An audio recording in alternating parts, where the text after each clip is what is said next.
Hello students, उन्नत classes YouTube channel पर आप सभी का हार्दिक अभिनंदन एवं स्वागत है।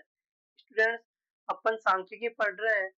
सांख्यिकी के अंदर अपन ने 4 पॉइंट पढ़ लिए।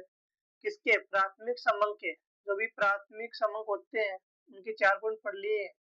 4 पॉइंट में अपन ने देखा था, पहला पॉइंट डायरेक्ट विधि, प्रत्यक्ष विधि। दूसरी देखी थी अप्रत्यक्ष विधि। तीसरी देखी स्थानीय संवाददाताओं से प्राप्त सूचना। चौथी अपन ने कल देखा जो ऐसे जो पहले की क्लास थी उसमें देखा था प्रश्नावली। और आज 5वीं विधि है प्राथमिक समंक कलेक्ट करने की, परगणकों द्वारा सूचना प्राप्ति। इसको क्या बोलते हैं? अनुसूची। कल अपन ने देखा था प्रश्नावली। स्टूडेंट्स ध्यान से समझना ये चीज, प्रश्नावली और अनुसूची, इसमें ज्यादा डिफरेंस नहीं है। कुछ थोड़ा बहुत डिफरेंस समझा जाता है दोनों में, लेकिन एक समझने के मायने से जरूर अलग हो जाती है। तो इसमें प्रश्नावली में कल मैंने आपको बताया था, इसमें जो सूचक होते हैं वो सूचना कौन फिल करता है? खुद फिल करते हैं।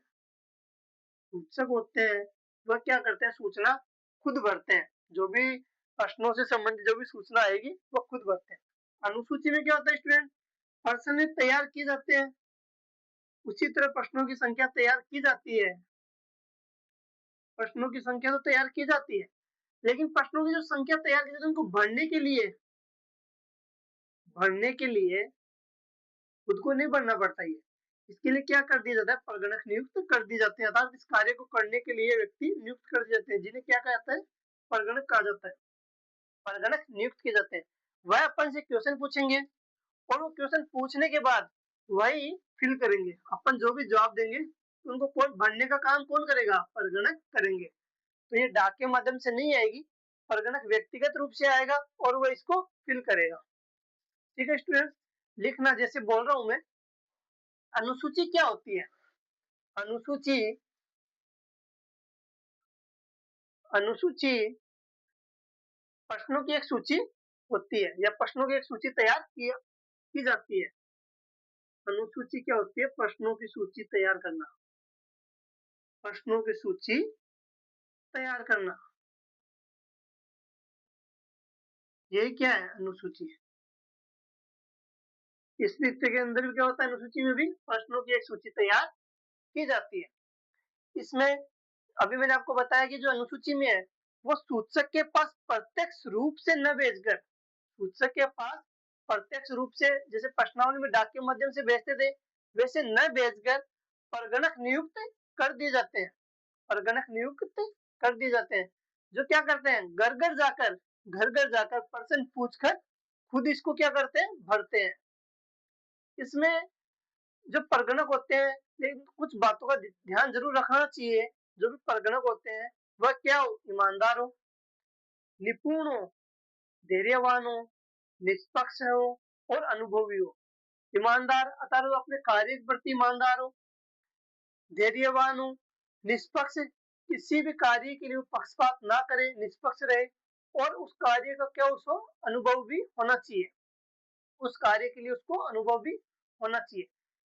परगणकों वो सूची, जो सूचक होते हैं जहां भी वो जाएंगे डाटा कलेक्ट करने के लिए या जो प्रश्न पूछने के लिए जो भी जाएंगे, जो प्रश्नों की सूची तैयार है तो पूछेंगे तो वहां की लोकल लैंग्वेज का नॉलेज होना जरूरी है। तो परगणकों को सूचकों की भाषा, उनकी रीति रिवाज, उनको स्वभाव से भी परिचित होना चाहिए कि जब अपन एरिया में जा रहे हैं उसकी भाषा क्या है, वहां का रीति रिवाज क्या है, उससे संबंधित भी नॉलेज होना चाहिए। ठीक है स्टूडेंट, जो ये अनुसूची है इसका अपन प्रयोग कहाँ करेंगे? इस अनुसूची का प्रयोग कहाँ करेंगे? जनगणना में। इसका प्रयोग कहाँ करेंगे? जनगणना में करेंगे। जैसे हम प्रश्नावली का भी अपन ने देखा था, भारत सरकार के द्वारा जो सर्वे किया जाता है उसमें भी उसका प्रयोग किया जाता है। और जो सार्वजनिक जो क्षेत्र होते हैं, उपक्रम होते हैं, शोध संस्थाएं होती है, गैर सरकारी संस्थाएं होती है, गैर सरकारी संस्था, गैर सरकारी संस्था, उपक्रम, शोध संस्था, इनमें भी क्या होता है? इसका प्रयोग होता है स्टूडेंट्स। ठीक है, तो इस विधि का प्रयोग कहाँ होगा? जनगणना में किया जाता है, गैर सरकारी संस्था में किया जाता है, उपक्रमों में किया जाता है और शोध संस्थाओं में किया जाता है। ठीक है, इनके द्वारा क्या किया जाता है, इसका प्रयोग किया जाता है। किसका? अनुसूची का प्रयोग किया जाता है। फॉर एग्जाम्पल जनगणना वाले आते हैं, अभी जनगणना स्टार्ट हुई थी, तो जनगणना जब भी जनगणना वाला आएगा तो अपन को क्या पूछता है, आपके परिवार में कितने सदस्य हैं? ठीक है, वो उसने अपन से क्या किया, क्वेश्चन किया। अपन बताते हैं कि अपने परिवार में 5 मेंबर है, 4 मेंबर है, 3 मेंबर है, 2 मेंबर है, जितने भी परिवार में मेंबर है। तो उसने क्या किया, अपन को पर्सन पूछा और अपन ने क्या दिया जवाब। तो जो पूछने जनगणना करने के लिए जो व्यक्ति आता है उसको क्या बोलेगा, परगणक माना जाता है। वही क्या हुआ, परगणक। वही परगणक का कार्य कर रहा है अपने लिए। अपन ने जवाब दिया तो वह क्या करेगा, उसको फिल कर लेगा, आंसर भर लेगा जो भी अपन ने जवाब दिया। तो बस यही चीज है जनगणना। गैर सरकारी संस्थाओं में, उपक्रमों में और शोध संस्थाओं में इसका प्रयोग किया जाता है। अनुसूची के गुण देखना,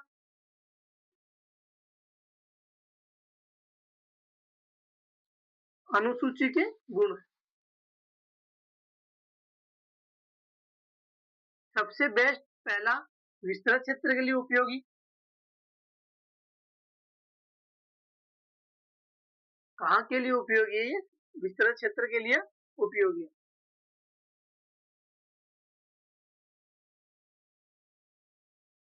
दूसरा, ये शिक्षित अशिक्षित दोनों वर्गों के लिए प्रयोग में ली जा सकती है।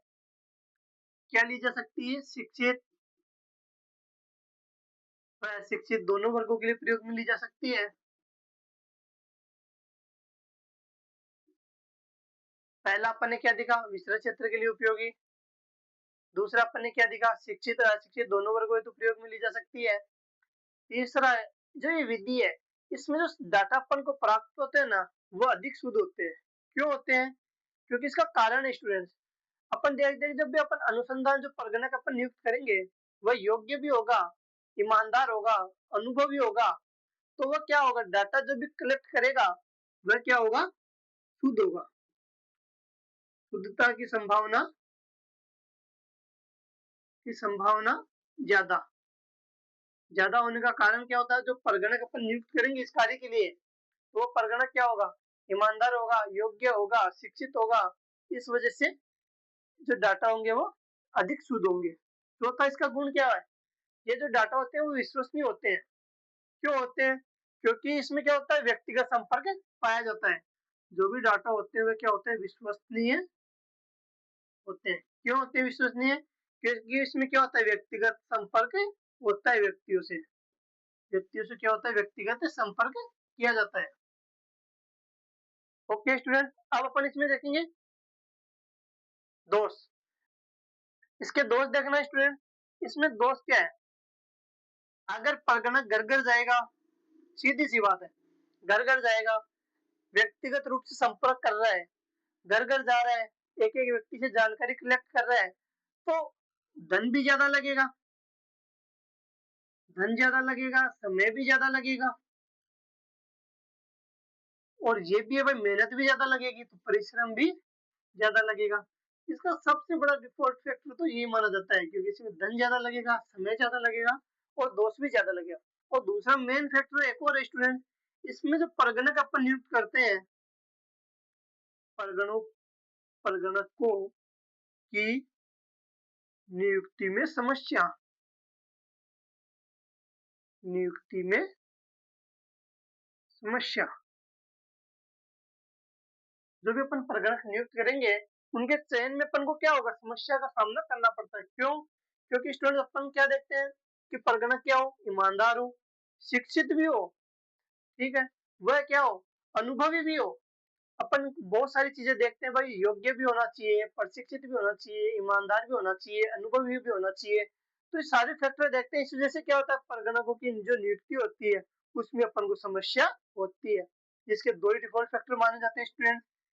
तो स्टूडेंट्स, जो भी अपन ने पढ़ा प्राथमिक संबंध ज्ञात करने की विधियां, वो प्राथमिक संबंध ज्ञात करने की पांचों विधियां आज पूरी हो चुकी है। आशा करूंगा आप लोगों को सारी विधि अच्छे से समझ में आई होगी। अगर फिर भी किसी स्टूडेंट को अगर कोई डाउट हो, कोई समस्या हो, या अगर कोई पर्सन हो, तो वो कमेंट सेक्शन में जाकर के पूछ सकता है okay students, thank you, bye bye.